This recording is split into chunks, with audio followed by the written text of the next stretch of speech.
The wall in Washington, the Vietnam Veterans Memorial, started by Jan Scruggs back in 1982, originally was for remembering all the people that died in Vietnam. A number of years later, 1996, it became evident that a lot of people couldn't make it to Washington, and we made a traveling version of the wall, half-scale replica, that we travel all over the country with, just so people can come and have time to find names, see loved ones in their local community. It's important. It gives them a chance to pay respect to the people who died in Vietnam that we didn't get when we came back.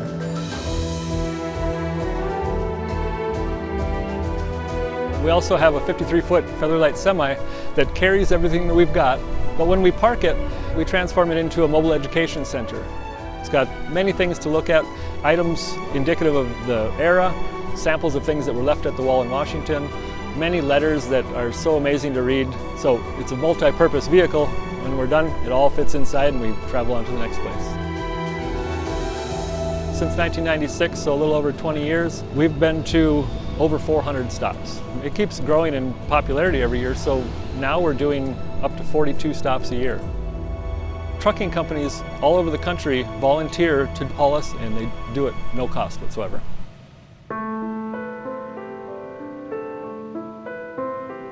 We get about 90 to 100 requests a year. There's a lot of criteria that goes along with it. The wall is 250 feet long, so we need a football field's worth of space to present it. The local community provides all the volunteer support staff. We have to have 4 or 5 people per shift, 24 hours a day, 20 people to help set up the wall, take down the wall. We get great local help to come out. Everybody's always all in, you know. They know what they're coming for. For people to come down to the wall, it's just a great experience. You walk up to the wall with somebody, just chatting along the way, you find that name and then you see them break down, and I always ask, who was that to you? And the stories where I get the one that says, they let me go home 4 days early and that was my replacement. Those type of stories are the ones that kind of stick with you because you know that you see how real it was in that person's face. I was just over here seeing a guy named William Meeks. He was 20 years old, Marine. But I know several hundred on there, but he's the only one name I can remember. This wall, they were just boys, 17, 18, 19, 20 years old. I cry about it 2 or 3 times a day still. I just know I need to be here so I can go and see the names and pay homage to them. They gave their lives for me the same as I was willing to give my life for them over there at the time. It's one of the requirements to be open 24 hours a day. Because there's a lot of veterans that want to come and see it, but they just don't want to be around people. They don't want to be bothered. A lot of people don't want to be seen being emotional. And so it gives a forum for somebody to come down at night, spend some quiet, quality time with the guys that they lost. A lot of emotions come out, and it's hard a lot of times, but that's the first step to healing somebody. I brought my boys here today to just witness something that I felt wasn't spoken about enough, and to let them honor and see all the people that sacrificed for our freedom. We want to teach the younger generations about the sacrifice and about the things that these guys did for us or for just people in general.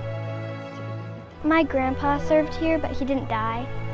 But I like to see people that have sacrificed their lives for our country, because some people don't have the courage to die for something or for the country, and all these people did.